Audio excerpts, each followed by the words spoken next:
Alright, this is my assignment for embodiment. I chose case study 2, disease and farm workers. Firstly, the concept of embodiment in anthropology describes this idea that the external world that we find ourselves in shapes how we relate to and feel our bodies. It takes into account the complex interplay of physical, cultural, and social worlds that we navigate that all contribute to the way that we conceptualize the body. Embodiment theory arose to challenge more binary ways of thinking about relations between the body, mind, culture, and environment. Instead of the body being a sort of passive vessel for interacting with the world, embodiment takes into account how the world works on and through our bodies. Alright, this video published by PBS NewsHour sheds light on a major health crisis for sugarcane farm workers in El Salvador.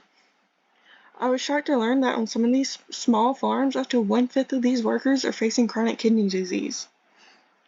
Even more shockingly, according to this video, there have been 25,000 deaths in the last 2 decades in relation to this crisis. A second article provided a lecture called Chronic Kidney Disease of Unknown Cause in Agricultural Communities by Richard J. Johnson et al. States, as of 2012, an estimated 20,000 deaths were attributed to this disease.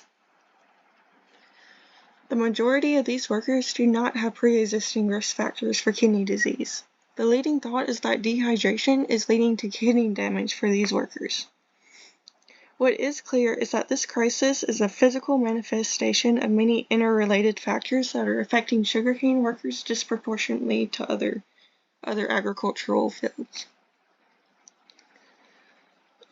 Firstly, these workers are motivated to work as hard as they can without breaks because they are paid for the amount of sugarcane they cut, instead of by the hour. Another reason among several is that mechanization of these smaller farms would leave people without work.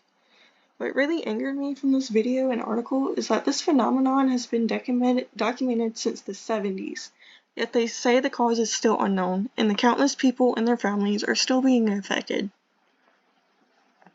Alright, so this book, Fresh Fruit, Broken Bodies by Seth Holmes, was really interesting to me. So much so that I did download the book so I can continue reading it this week. Through this book, I learned a lot about the world in general that I didn't know before. I am really appreciative of people like Holmes who can go into places and situations that are uncomfortable and dangerous for the sake of educating others and bringing attention to injustice and disparity. On page 42 of this book, Holmes says that people in their teens and early 20s risk their lives crossing the border many times in hopes of spending the holidays with their family. To me, this is quite heartbreaking to hear. All people deserve safety, but these young people are facing a situation where risking their lives to cross the border is a better option than staying in their hometown.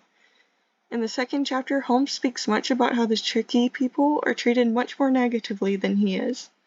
On page 37, he states that the Cherokee people understandably experience great anxiety around law enforcement and other officials. Holmes relates that he can still occasionally feel the pain of his time working in the berry fields. In conjunction with this fear and anxiety, barriers to healthcare and the intense physical exertion of working in the fields and the treacherous journey of crossing the border wears down the bodies of these workers. Alright, so these are my citations, and that's all I have for today. Thank you for listening.